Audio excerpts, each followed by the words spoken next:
Hello student, welcome to exam B. आज के इस वीडियो में हम डिस्कस करेंगे quant strategy for DSSB SO exam. जैसे कि आपको पता है कि हमारी एग्जाम डेट भी आ चुकी है और नोटिफिकेशन भी आ चुका है, तो हमें DSSB SO के लिए क्वांट कैसे प्रिपेयर करें आज के सेशन में हम डिस्कस करने वाले हैं।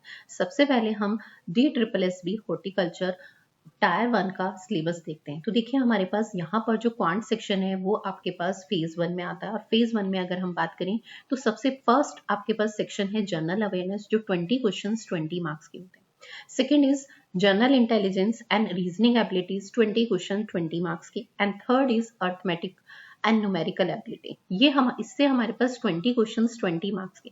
तो क्वांट का अगर हम वेटेज कहें तो हमारे पास 20 क्वेश्चंस का 20 मार्क्स का। नेक्स्ट आपके पास यहाँ पर हिंदी लैंग्वेज आता है एंड कॉम्प्रीहेंशन, वो भी 20 questions, and English language and comprehension is 20 question. ठीक है। और नेक्स्ट हमारे पास यहाँ पे जो हमारा सब्जेक्ट रिलेटेड होता है, क्वालिफिकेशन से रिलेटेड पेपर होता है 100 क्वेश्चंस का।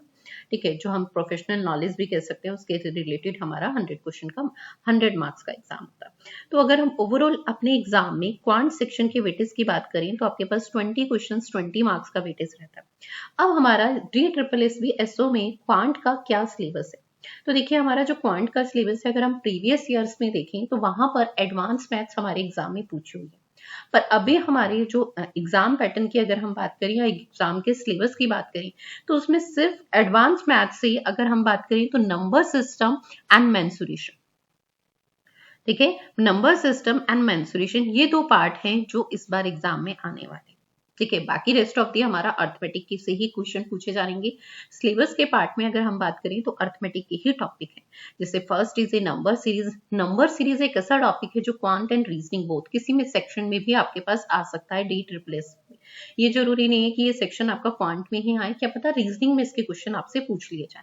नेक्स्ट चीज है DI data interpretation, simplification approximation में आपके पास सर्ट्स एंड इंडाइसेस पे बेस या एल्जेब्रिक आपके पास इक्वेशंस होती है, उन पे बेस क्वेश्चंस पूछने के सबसे ज्यादा चांसेस है। Next is a quadratic equation, data sufficiency, ratio and proportion, percentage, mixture alligation, time and work, simple interest and compound interest, जो हमारे बेसिक अर्थमेटिक के टॉपिक है। Time and distance, partnership and ages, इनसे हमारे इस बार questions पूछे जाएंगे, क्योंकि सिलेबस में अब अर्थमेटिक का पार्ट ज्यादा है, एडवांस इतना ज्यादा हमारे सिलेबस में अब नहीं। ठीक है, अब हमें अर्थमेटिक में किन टॉपिक्स को ज्यादा प्रेफरेंस देनी है, तो जैसे मैंने क्या कहा, नंबर सीरीज हो गया आपके पास, ठीक है, परसेंटेज हो गया, मिक्सचर एलिगेशन हो गया, profit and loss and discount हो गया, टाइम एंड वर्क हो गया। एंड सिंप्लीफिकेशन एंड अर्थमेटिक में सर्ट्स एंड इंडाइसेस पे बेस्ड क्वेश्चन, नंबर सिस्टम पे बेस्ड क्वेश्चन। नंबर सिस्टम आपके पास इसमें एक इंपॉर्टेंट टॉपिक है।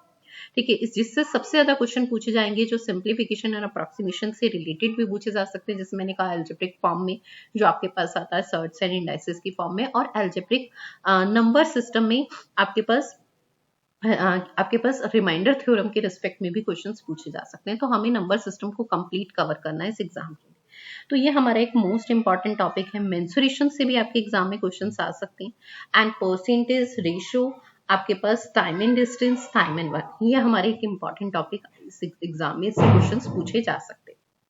अब नेक्स्ट देखिए हमें क्वांट में कैसे हम हाई स्कोर करें। तो देखिए क्वांट के लिए ना हमें 3 चीजों पे वर्क करना होता है।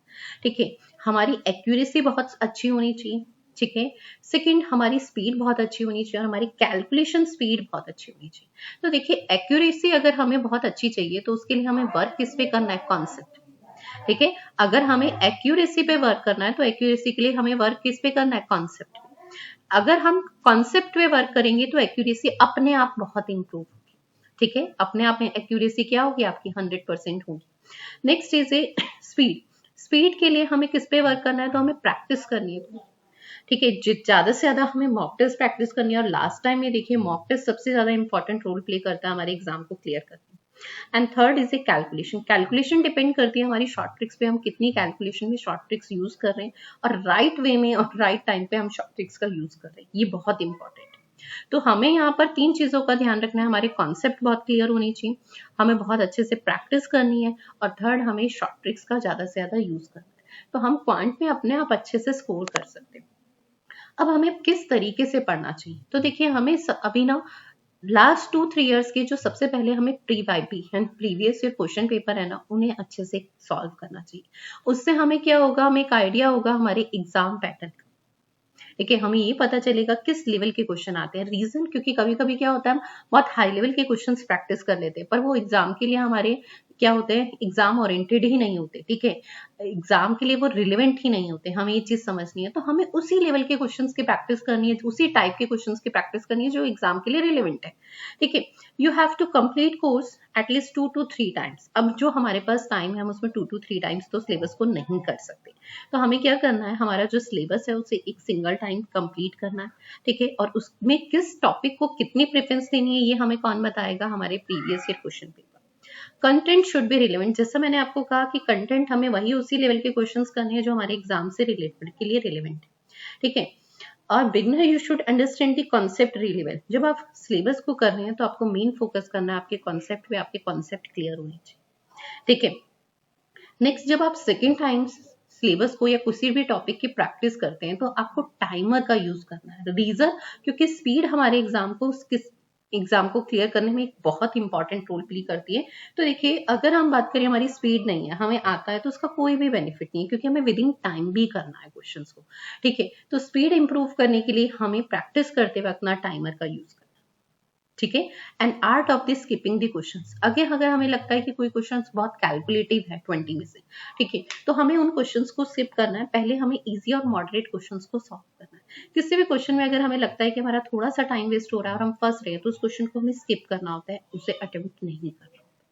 ठीक है, जैसे हम कहते हैं the art of the skipping the question. Her question करने के लिए नहीं है, कुछ क्वेश्चन स्किप करने के लिए। एंड सबसे important, mock test play very important role for clearing the exam. किसी भी एग्जाम को क्लियर करने में मॉक टेस्ट सबसे इंपॉर्टेंट रोल पर प्ले करता है। और अब आपके पास जो टाइम है लास्ट 15 डेज, तो आपको सिर्फ ओनली मॉक टेस्ट अटेंड करने हैं। और अगर अभी से हम बात करें तो आपको एक मॉक टेस्ट पर डे जरूर अटेंड करना है, ताकि आपकी अच्छे से अच्छी प्रैक्टिस हो सके। ठीक है, आपको एग्जाम में जो आपका स्कोर है वो बेटर हो और आपकी स्पीड इंप्रूव हो। आपको ये पता चले कि एग्जाम से पहले एग्जाम का माहौल, आपको किन क्वेश्चंस को करना है, किन को आपको स्किप करना है, तो ये चीज आपको मॉक टेस्ट सिखाएगा। ठीक है, तो मॉक टेस्ट हमारे एग्जाम को क्लियर करने में बहुत ही इंपॉर्टेंट रोल प्ले करता है। ठीक है, तो इस तरीके से आपको एग्जाम के लिए प्रिपरेशन करनी है। लास्ट टाइम में 1 मंथ में किस तरीके से प्रिपेयर करना है, इन स्टेप्स को आपको फॉलो करना है। ठीक है, इन बातों का आपको ध्यान रखना और इसके अकॉर्डिंग आपको प्रिपरेशन करनी है। चलिए, थैंक यू सो मच।